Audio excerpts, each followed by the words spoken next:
വിവാഹം കഴിഞ്ഞിട്ട് 5 വർഷമായിട്ട് മീരയുടെ ലോകം എന്ന് പറയുന്നത് ഭർത്താവ് രാഹുലായിരുന്നു. ഒരു ബിസിനസ്സുകാരനാകണമെന്നായിരുന്നു രാഹുലിൻ്റെ മോഹം. എങ്കിലും അതിനുള്ള പണം രാഹുലിൻ്റെ കയ്യിൽ ഇല്ലായിരുന്നു. എന്താ രാഹുൽ വിഷമിച്ചിരിക്കുന്നത്? രാഹുലിനോട് മീര ചോദിച്ചു.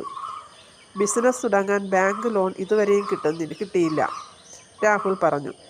ഒരു നിമിഷം പോലും ആലോചിക്കാതെ മീര തൻ്റെ അച്ഛൻ തനിക്ക് തന്ന ആഭരണങ്ങളെല്ലാം എടുത്ത് രാഹുലിനു നൽകി. ഇത് വിൽക്കുകയോ പണയം വയ്ക്കുകയോ ചെയ്ത് നമുക്ക് ബിസിനസ് തുടങ്ങാം, മീര പറഞ്ഞു. രാഹുലിൻ്റെ കണ്ണു നിറഞ്ഞു. നിന്നെപ്പോലൊരു ഭാര്യയെ കിട്ടിയത് എൻ്റെ ഭാഗ്യമാണ്. വർഷങ്ങൾ കടന്നുപോയി. ബിസിനസ് വലിയ വിജയമായി. വലിയ വീടും ആഡംബര ജീവിതവും ഒക്കെയായി. പക്ഷേ അതോടൊപ്പം തന്നെ രാഹുലിൻ്റെ സ്വഭാവവും മാറി. മീരയോട് സംസാരിക്കാൻ പോലും രാഹുലിന് സമയമില്ലാതായി. മാത്രമല്ല എന്തിനും ഏതിനും മീരയെ കുറ്റം പറയാനും അപമാനിക്കാനും തുടങ്ങി. നിനക്ക് കാശില്ല, നിന്നേക്കാൾ വലിയ സ്വത്തുള്ള പെണ്ണിനെ എനിക്ക് കിട്ടുമായിരുന്നു എന്നിങ്ങനെയുള്ള കുറ്റപ്പെടുത്തലുകളായിരുന്നു പിന്നീടുണ്ടായിരുന്നത്. ഒരു ദിവസം രാഹുൽ മീരയോട് പറഞ്ഞു, മീര, എനിക്ക് നിന്നോടൊപ്പം ജീവിക്കാൻ സാധ്യമല്ല, നമുക്ക് പിരിയാം. ഇത് കേട്ട് മീര ആകെ തകർന്നുപോയി. അവൾ രാഹുലിൻ്റെ കാലിൽ വീണ് കരഞ്ഞുകൊണ്ട് ചോദിച്ചു, ഞാൻ എന്തു തെറ്റ് ചെയ്തിട്ടാണ് എന്നോട് ഇങ്ങനെ ചെയ്യുന്നത്? എന്നെ ഉപേക്ഷിക്കല്ലേ എന്നൊക്കെ. പക്ഷേ രാഹുൽ പുച്ഛത്തോടെ പറഞ്ഞു, നീ എനിക്ക് പറ്റിയ ഭാര്യയല്ല, എൻ്റെ ഒരു ശാപമാണ് നീ. അതുകൊണ്ട് തന്നെ നീ ദയവ് ചെയ്ത് എൻ്റെ ജീവിതത്തിൽ നിന്ന് ഒഴിഞ്ഞു പോകണം. മീര കരഞ്ഞുകൊണ്ട് വീണ്ടും ചോദിച്ചു, രാഹുൽ, നിന്റെ ബിസിനസ് തുടങ്ങാൻ വേണ്ടി ഞാൻ ചെയ്ത ത്യാഗങ്ങളൊക്കെ നീ മറന്നുപോയോ? രാഹുൽ അതിന് മറുപടിയായി പറഞ്ഞത് അതൊക്കെ കഴിഞ്ഞ കാര്യമല്ലേ എന്നാണ്. ഒടുവിൽ കരഞ്ഞുകൊണ്ട് മീര തൻ്റെ ഒരു ചെറിയ ബാഗുമായി ആ വീട്ടിൽ നിന്നും ഇറങ്ങി. ഇറങ്ങുന്നതിന് മുൻപ് ഉറച്ച ശബ്ദത്തിൽ അവൾ പറഞ്ഞു, എന്നെക്കൊണ്ട് നീ കാശുകാരനായി, എന്നിട്ട് ഇപ്പോൾ നിനക്ക് ഞാൻ ചേരാത്തവളായി. പക്ഷേ ഈ മീര ഒരിക്കലും തളരില്ല. നിന്റെ മുന്നിൽ ഞാൻ ജീവിക്കും. നിന്റെ ജീവിതത്തിൽ ഞാൻ ഒരു ഇത്തിൾ കണ്ണിയായി ഉണ്ടാകില്ല. ഞാൻ ഇറങ്ങുകയാണ് എന്ന് പറഞ്ഞ് മീര അവിടെ നിന്നും ഇറങ്ങി. ഇറങ്ങുമ്പോൾ മീരയുടെ കയ്യിൽ ഒന്നുമില്ലായിരുന്നു. ഒരു ചെറിയ തയ്യൽ കടയിൽ ജോലി ചെയ്യാൻ അവൾ പോയി. പകൽ മുഴുവൻ ജോലി. രാത്രിയാകുമ്പോൾ ഫാഷൻ ഡിസൈൻ പഠിത്തവുമായി ജീവിതം മുന്നോട്ട് പോയി.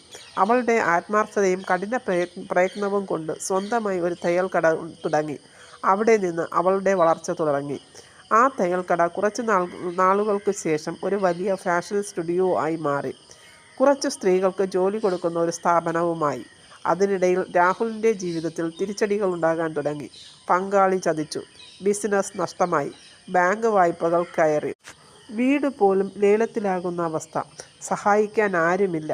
ഒരു ദിവസം ഒരു വലിയ കമ്പനിയുടെ ഓഫീസിൽ നിക്ഷേപം തേടിയെത്തിയ രാഹുൽ MD കസേരയിലിരിക്കുന്ന മീരയെ കണ്ടു ഞെട്ടി. അവൻ്റെ തല താഴ്ന്നു. മീര, എന്നോട് ക്ഷമിക്കണം.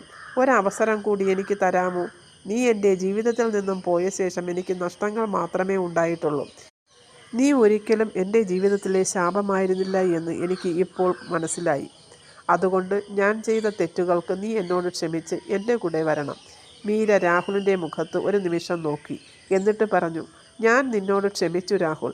പക്ഷേ ഇനി ഒരിക്കലും എൻ്റെ ജീവിതത്തിൽ ഒരു വിലയും തരാതിരുന്ന നിൻ്റെ കൂടെ ഇനി ഞാൻ വരില്ല. ഒരു സമയത്ത് നീയായിരുന്നു എൻ്റെ ലോകം. ആ എന്നെയാണ് നീ ഒരു കാര്യവുമില്ലാതെ അപമാനിച്ചിറക്കി വിട്ടത്. നീ നഷ്ടപ്പെടുത്തിയത് ഒരു ഭാര്യയെ മാത്രമല്ല, നിന്നെ ആത്മാർത്ഥമായി സ്നേഹിക്കുകയും വിശ്വസിക്കുകയും ഒക്കെ ചെയ്ത ഒരു മനുഷ്യനെയാണ്. കുറ്റബോധം കൊണ്ട് രാഹുലിൻ്റെ കണ്ണു നിറഞ്ഞു. മീരയുടെ കമ്പനിയിൽ രാഹുലിന് ഒരു ജോലി നൽകാൻ മീര തയ്യാറായി. പക്ഷേ ഒരു നിബന്ധന വച്ചു. ഈ സ്ഥാപനത്തിൽ പണമോ പദവിയോ അല്ല, മനുഷ്യനാണ് വലുത്. അതുകൊണ്ട് ഇവിടെയുള്ള എല്ലാവരെയും വലിപ്പച്ചെറുപ്പമില്ലാതെ നീ ബഹുമാനിക്കണം.